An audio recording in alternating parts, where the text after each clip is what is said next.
Bon les mecs, petite dégustation de pommes aujourd'hui. Faut sachez qu'il existe 7000 à 10 000 variétés de pommes.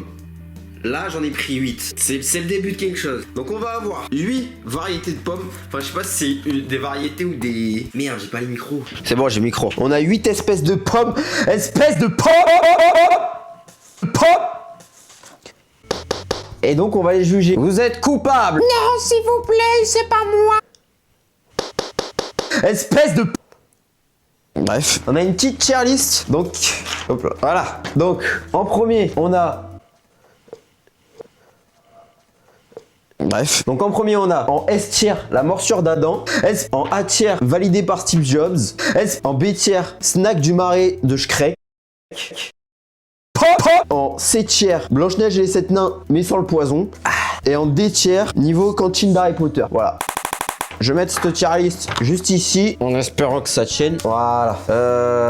On va juger les pommes. Première pomme, on va commencer par la Red Prince. Donc c'est vraiment ça, pour le coup, c'est vraiment la pomme dans Blanche-Neige, je crois, parce que ça, il ressemble vraiment tarpin pour le coup. Donc je vais taper le croc directement dans la peau. Donc on va noter la croquance, le goût et la texture. Voilà. Donc Red Prince, c'est parti. Donc je vais taper un gros croc dedans. Vous êtes coupable.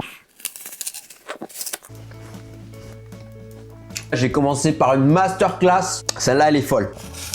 Oh putain, elle est folle les gars, franchement. J'ai limite à la mettre en S tier, tu vois. Pour l'instant, je la mets en S. On peut la redescendre après. Red Prince, juste là, S tier. Donc, la morsure d'Adam. Putain, elle est vraiment bonne de ouf. La couleur, elle est incroyable.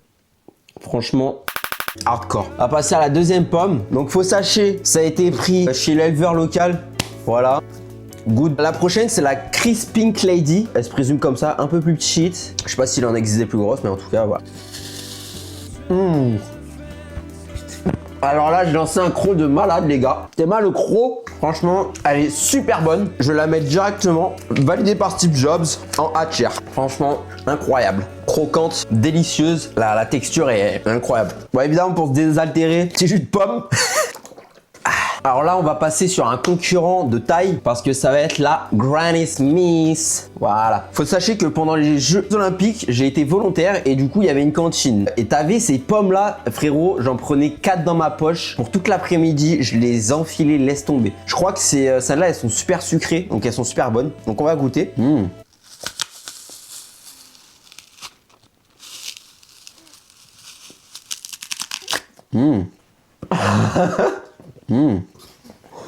Oh, j'ai eu du mal. Alors celle-là pour le coup, je sais pas si c'est parce que ça doit être mûr ou pas, mais je la trouve un peu plus farineuse. Je m'attendais à la mettre en top tier, mais je pense que ça va partir en snack du marais. Parce que franchement, je préfère les autres, mais elle est bonne quand même. Snack du marais de Shrek. Ok, j'en profite, j'ai déposé le nom du concept, donc s'il y a un feat à faire, vous appelez Bibi, McFly. Carito là. Parce qu'il y a 7000 à 10 000 variétés de pommes, il y a vraiment beaucoup de choses à faire. Prochaine, c'est la Délice d'or. Allez, Délice d'or, voilà. Bien jaune, bien ronde. On va voir ce que ça donne. Ça a l'air pas mal quand même. Hein. Sur le croquant, je suis un peu moins fan. Après pareil, je sais pas si c'est parce que c'est moins mûr ou pas. Bon, elle a l'air bien mûre pour le coup. Pareil, comme la Granny Smith, un peu farineuse. Et pour le goût, bah, c'est comme la Granny Smith un peu. Donc je suivrai pour un B tier. Hop, le snack du marais. Voilà. Allez, prochaine, c'est la Leeds. Je crois que c'est un classique celle-là. Bon, les pommes rouges, généralement, je crois qu'elles sont tarpin bonnes. Bah, les deux premières, c'est des pommes plutôt rouges. C'est parti.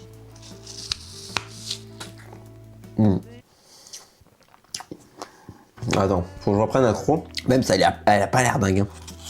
J'ai massacré la pomme. Pour le coup, celle-là, les gars, le côté bien fruité, il reste en bouche 2 secondes, mais après, il se barre. Bien farineuse. Bon, vu que la pomme est assez petite, le côté, tu prends un gros croc dedans, je suis moins fan. Du coup, ça ira dans Blanche-Neige et les 7 nains, mais sans le poison. Première pomme en C tier. Merde, je fais tomber un truc. Bon, bref. La prochaine, c'est une classique, la Golden. Donc pareil, on va taper un bon gros croc dedans. Il y a une petite marque là. Je sais pas qu'est-ce que ça veut dire. Ça se trouve, j'ai attrapé le cancer. Bon, c'est pas grave.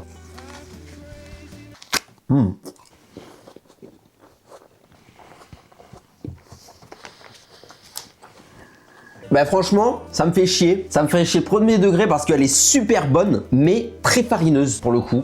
Je sais pas si c'est parce qu'elle est moins mûre ou quoi. Et au croquant, ben, au début, je pensais avoir un banger. Et au final, sur la fin, ben, il y a tout qui s'est envolé. Donc c'est la première que je vais me mettre en niveau cantine d'Harry Potter. C'est pas infâme, mais flemme quoi. Si j'en prends une, bah ça serait plus une Leeds. Pour le coup. Pour les dernières, on a la Canada. Je sais pas, elle donne pas envie au premier regard, mais je suis sûr que c'est un banger. Et la Fuji. On va prendre la Fuji. Donc c'est parti pour la Fuji, voilà. Elle est comme ça. C'est comme une... c'est entre la Pink Lady et la Red Prince, on va dire. Donc c'est parti pour la Fuji.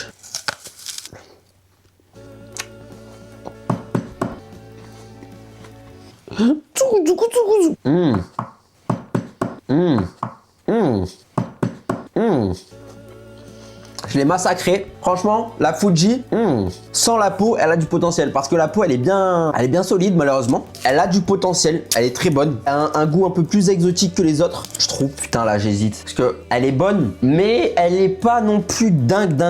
Mais il y a ce petit goût un peu plus exotique que les autres, tu vois. Je vais quand même la mettre en validé par Steve Jobs. Hop, il y a un potentiel. Elle a vraiment du potentiel, je pense, dans des gâteaux ou quoi. N'hésitez pas à me dire dans les commentaires si vous avez une pomme préférée. Pour le coup, moi, j'aimais beaucoup la Granny Smith, mais là, pour le coup, j'ai mis en B-tier. Et la dernière, les gars, c'est très dur parce que c'est la Canada. Et vous voyez, elle est un peu... Ça me fait penser un peu à une peau de kiwi. Je vais demander quand même à Google si je peux manger la pomme comme ça. Apparemment, la peau, elle est pas très agréable, mais on va juger par le goût aussi, comme la Fuji, qui était très bien placée et qui a su prendre sa place, malgré sa peau solide. Souhaitez-moi bonne chance.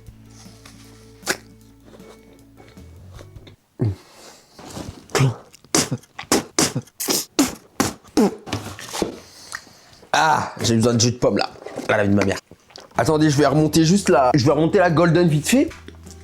Parce que là, c'est pas possible. Là, on a vraiment une pomme que tu peux retrouver à Poudlard, frérot. Dans le Canada, je suis désolé, mais c'est pas mes bails. C'est pas possible. Cantine d'Harry Potter directement. Elle est dégueulasse. Franchement, elle est farineuse tous ses morts. Bon, ben la peau, du coup, j'en parle même pas. Et le goût, bah, c'est un goût de pomme d'étire, quoi. Voilà. Vraiment dégueu. Bon, bref. Du coup, on a notre tier list. En premier, on a la Red Prince. Voilà, c'est vraiment la pomme que tu retrouves dans Harry Potter, je crois. Donc, elle est excellente. Je vais taper un croc d'ailleurs. Je vais la finir. Après, on validé par Steve Jobs. Donc en deuxième, je me dirais la Pink Lady. Et en troisième, la Fuji. Celle qui a du potentiel. Après les autres, on s'en passera quoi. Je vous mets la tier list en direct. Ça, c'est en haut. Voilà. Donc avec 10 000 variétés de pommes, évidemment.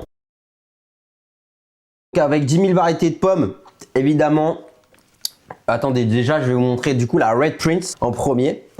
Vraiment un banger. On dirait de manger une pastèque limite. Pink Lady, elle est juste là. Voilà. Et après, c'est la Fuji. Fuji, celle-là. Donc franchement, bizarrement, elles sont toutes un peu rouges. Comme quoi, il y a des couleurs qui font de l'unanimité. L'unanimité. On a 3 pommes très bonnes. Bon, je vais finir tout ça. N'hésitez pas si vous voulez un épisode 2. 20 likes, parce que j'ai un peu la flemme la vie. Du coup, je suis allé au primeur local là. Frérot, j'ai pris une pomme de chaque. Il m'a regardé comme ça. La caissière, elle était comme os. Pour le double de ces pommes-là, du coup, j'en ai acheté une de chaque x2. J'en ai eu pour 10 balles. Franchement, c'est cool. Et il y avait genre encore plein de pommes à découvrir. Comment j'ai eu cette idée? Voilà. Aussi simple que ça. Comme quoi, dans la vie, vous savez, pas grand-chose. Hein. Bah là, je vais aller au ciné. Je vais aller voir les rayons et les ombres. Avec Jean Dujardin et Nastia Goulbeva-Carax. Désolé pour le nom. Le film dure 3h20. Vous retrouverez mon avis sur Letterboxd. Mon Letterboxd, c'est comme mon YouTube, c'est Golala. Vous me direz si j'aime bien ou pas. Moi, j'aime bien les films historiques un peu. Faut savoir qu'à chaque fois que je vais voir un film au cinéma, je ne regarde pas la bande-annonce. Parce qu'à chaque fois que je regarde une bande-annonce et que je trouve que c'est de la merde, je vais voir le film est bien. Et une bande-annonce où je trouve que c'est bien, bah, le film est à chier. Regarde-moi ce jus. On peut essayer de toutes les mixer aussi, de faire un jus de pomme en vrai, quand j'aurai un mixeur.